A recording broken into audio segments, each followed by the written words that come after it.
त्वमेव माता च पिता त्वमेव बन्धुश्च सखा त्वमेव विद्या त्वमेव सर्वं मम देव। श्री एकादशी महात्मा आश्विन मास शुक्ल पक्ष की पापांकुशा एकादशी का महात्मा। युधिष्ठिर ने पूछा, मधुसूदन, अब कृपा करके यह बताइए कि आश्विन के शुक्ल पक्ष में किस नाम की एकादशी होती है। भगवान श्री कृष्ण बोले, राजन, आश्विन के शुक्ल पक्ष में जो एकादशी होती है वह पापांकुशा के नाम से विख्यात है। वह सब पाप को हरने वाली तथा उत्तम है। उस दिन संपूर्ण मनोरथ की प्राप्ति के लिए मनुष्य को स्वर्ग और मोक्ष प्रदान करने वाले पद्मनाभ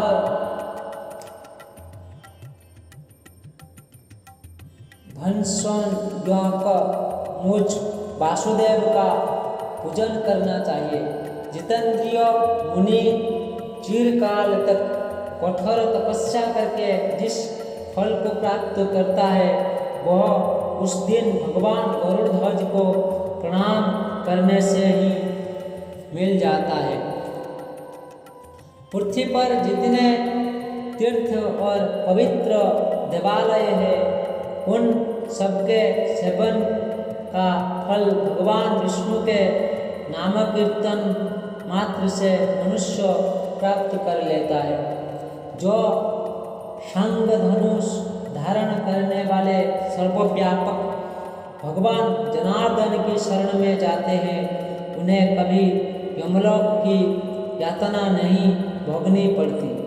यदि अन्य कार्य के प्रसंग से भी मनुष्य एकमात्र एकादशी को उपवास कर ले तो उसे कभी यम यातना नहीं प्राप्त होती। जो पुरुष विष्णु भक्त होकर भगवान शिव की निंदा करता है वह भगवान विष्णु के लोक में स्थान नहीं पाता, उसे निश्चय ही नरक में गिरना पड़ता है। उसी प्रकार यदि कोई शौक या पाशुपत होकर भगवान विष्णु की निंदा करता है तो वह घोर रेरोग नरक में डालकर तब तक पकाया जाता है जब तक कि 14 इंद्रों की आयु पूरी नहीं हो जाती। यह एकादशी स्वर्ग और मोक्ष प्रदान करने वाली, शरीर को निरोग बनाने वाली तथा सुंदर स्त्री, धन एवं मित्र देने वाली है। राजन, एकादशी को दिन में उपवास और रात्रि में जागरण करने से अनायास ही विष्णु धाम की प्राप्ति हो जाती है। राजेंद्र, वह पुरुष मातृपक्ष की 10, पिता के पक्ष की 10 तथा स्त्री के पक्ष की भी 10 पीढ़ियों को उद्धार कर देता है। एकादशी व्रत करने वाले मनुष्य दिव्य रूपधारी चतुर्भुज गरुड़ की ध्वजा से युक्त, हार से सुशोभित और पीताम्बरधारी होकर भगवान विष्णु के धाम को जाते हैं।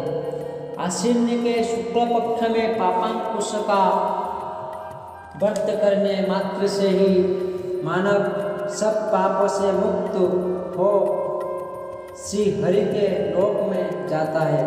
जो पुरुष सुवर्ण, तीर, भूमि, गो, अन्न, जल, जूते और छाते का दान करता है वह कभी यमराज को नहीं देखता।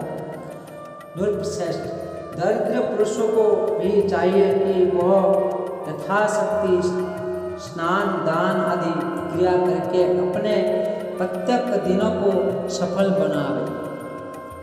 जो हम होम, स्नान, जप, ध्यान और यज्ञ आदि पुण्य कर्म करने वाले हैं उन्हें भयंकर यमरातना नहीं देखनी पड़ती। लोक में जो मानव दीर्घायु धनाढ़ और कुलीन और निरोगी देखे जाते हैं, वो पहले के पुण्यात्मा है। पुण्यकर्ता पुरुष ऐसे ही देखे जाते हैं। इस विषय में अधिक कहने से क्या लाभ। मनुष्य पाप से दुर्गति में पड़ते हैं और धर्म से स्वर्ग में जाते हैं। राजन, तुमने मुझसे जो कुछ पूछा था उसके अनुसार पापांकुश का महात्मा मैंने वर्णन किया। अब और क्या क्या तुमने क्या सुनना चाहते हो?